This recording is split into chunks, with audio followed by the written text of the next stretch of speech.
Good evening, fellow comrades in humanity.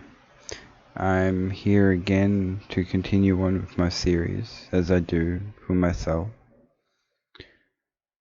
and ask more questions of the Bible that I've been reading, trying to understand it the best I can. Asking questions, hopefully for answers, which will probably just lead to more questions. I actually droned on for once, so let's get into it after 30 seconds. Question 1. Deuteronomy 7:1-3. God is decreeing no mercy, guaranteed victory, and that he's just going to hand over these lands. Now I come to a question this begs. These people are no different from those around them, are they not? They're actually from the same descendancy. They're all from Noah, so they were all promised this land. And if so, wouldn't those people that they're about to take the land from worship the same God anyway? Did God change? Is God different now? Is the God of Moses different from the God of Noah?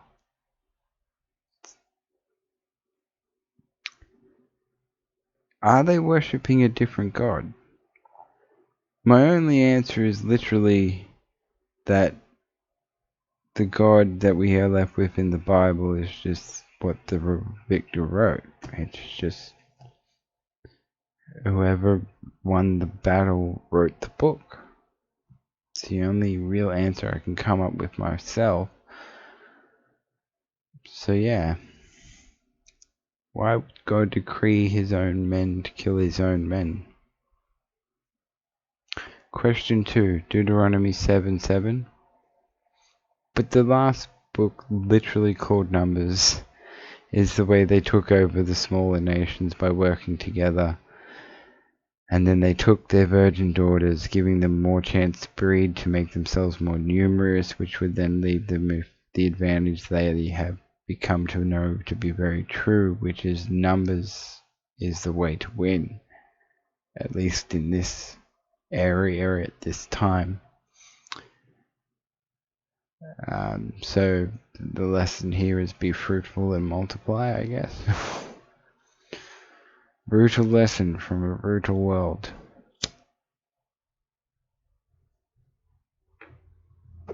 Question 3, Deuteronomy 7:12-16. Now, Moses on his deathbed, knowing it's coming, is bestowing blessings he knew could never be fully true. The plagues were most likely natural occurrences in a sequence that they never saw coming, as I've talked about in the previous video. They could have been, they may not have been, they may have been from the word of God. And the advocation for slaughter of their known brothers and sisters. He's actually telling them that these are the descendants of Noah's too, but it's your land even though they were promised it. So to speak, their relatives. What God is that would lead such people to kill each other in the name of land? This does not seem possible, and it seems more likely that these are just the gods that were chosen by the people who won the wars. Moses stole something from Egypt, and that was that the united people stand together. He also stole their sense of democracy, in a way, by stealing the different godheads, being the different opinions of the people, and having an authority over an authority, which was for the Egyptians the Pharaoh, who was God on earth.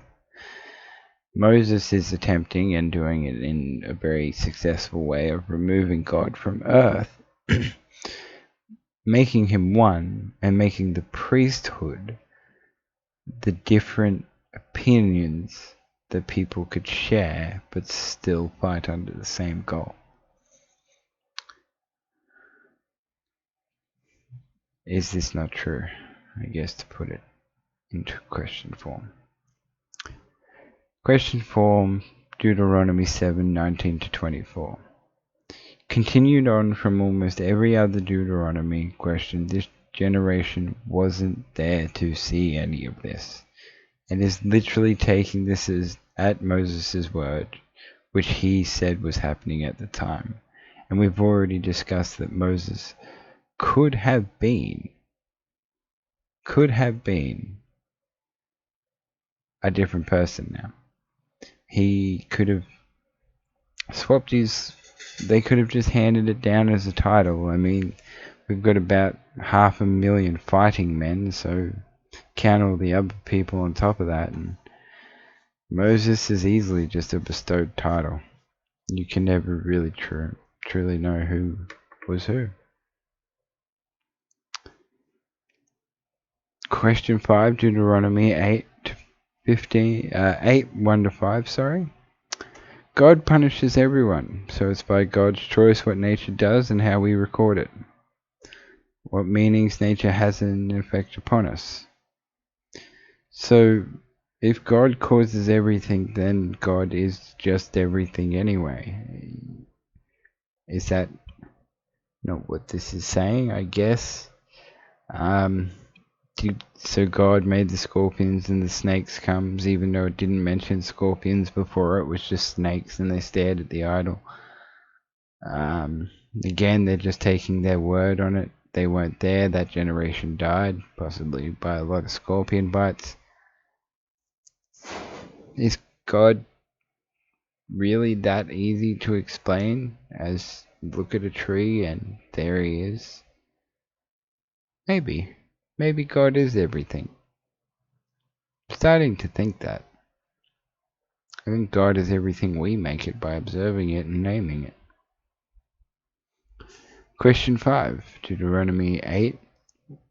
No, sorry. Question 6, Deuteronomy 8:6-10. The Lord giveth and the Lord taketh away. Nature giveth, nature taketh away. The land provides and the land kills you. Give thanks to the Creator. But we have to work it. We have to do it. Now, I'm willing to accept this one at face value. That's fine, because whatever created our universe that we observe, that's perfectly okay with me. But why is there a need to thank him at all? For example, if I eat a packet of chips, do I thank him that there was a farmer there to grow the grains that were then turned into the chips? Because the grains, yes, it's a grain type chip, turned away, was able to make it, and then the manufacturers were able to put the flavoring on it and put it in the packet to put it in the shelves so that I could eat it, and I have to thank him that that was all possible because he created everything. How much thanking do I need to do to appease him? What do I thank him for? Who is he that I am giving thanks to? Without knowing any of this, I don't really know what to give thanks for except that everything was created. Is that not enough? Which I would give thanks for all day, every day. I mean, I give thanks that I'm created. It's pretty much as far as that got with me. And I don't see why it would be anything else. There's no reason to thank some Yahweh, some mountain god. Just thank the fact that everything's created. Question 7, Deuteronomy 8:15-16. So here we see both Moses asking them to remember something they weren't there for, and admitting that it was actually a natural cause. So God just causes nature. Again, we see God slipping here into everything. He is now everywhere in everything. Where once he resided on a mountain and then in the tabernacle, now he's everything. He disappeared and became everything. A bit weird. Especially when you think about how much time has passed since the writing of this book and where God is now. Where did he go? Does he even care to look back at us? Have we been in a mistake twice? And instead of trying to teach us a lesson again, teach us for the third time how to be just? I don't know.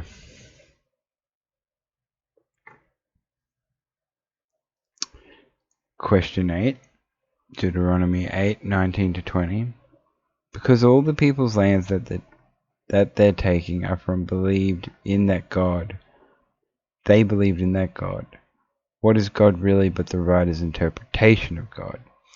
So the people they're taking the land from would assumedly believe in the God of Noah, because that's where they came from. That's why they were promised that land.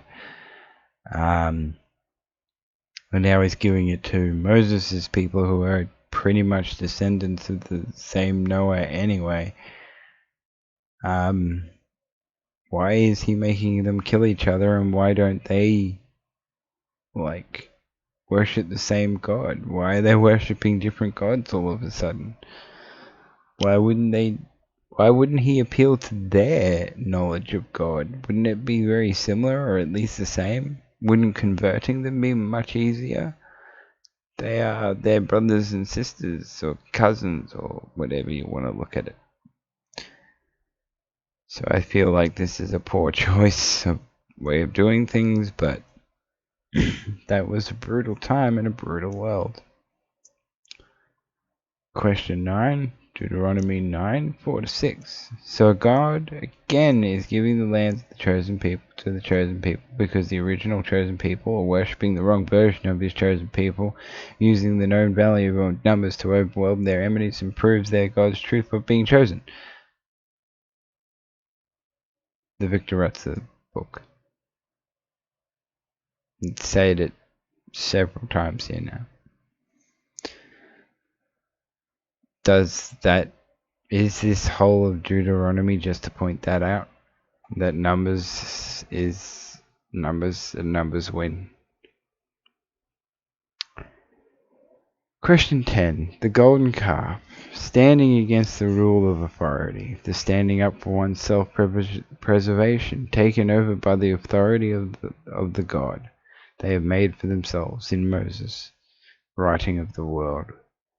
Is God's only difference to God or gods or God of the enemy they are being told to kill is their own, is it not? And if not, does it mean that God left them? Does God stick to any of his promises? How could anyone at this point know who God's chosen people is besides the man that writes the word? If you stand against Moses, bad things happen to you. It's not God, because Moses speaks for God. He's the one running the book, and they're the ones that won the wars. So when they feasted, and I want to make that perfectly clear, is that's why the symbolization of the golden calf, when they feasted upon the flesh of the sacrifices they made, and finally ate some meat instead of some manna off the ground, Moses lost his temper and went nuts. Probably because he saw they'd run out of food really quickly and his people would divide. But it comes down to, that wasn't the worshipping of a god, that was the worshipping of one's self-preservation. And then they are punished to wander for 40 years. He starves off a generation so that he can make his rules law. Is that what I'm supposed to be getting from this? I don't know. As I read it, Moses becomes more and more evil. He seems like an authoritarian. He seems like my law is an absolute law because I said so, because God said so.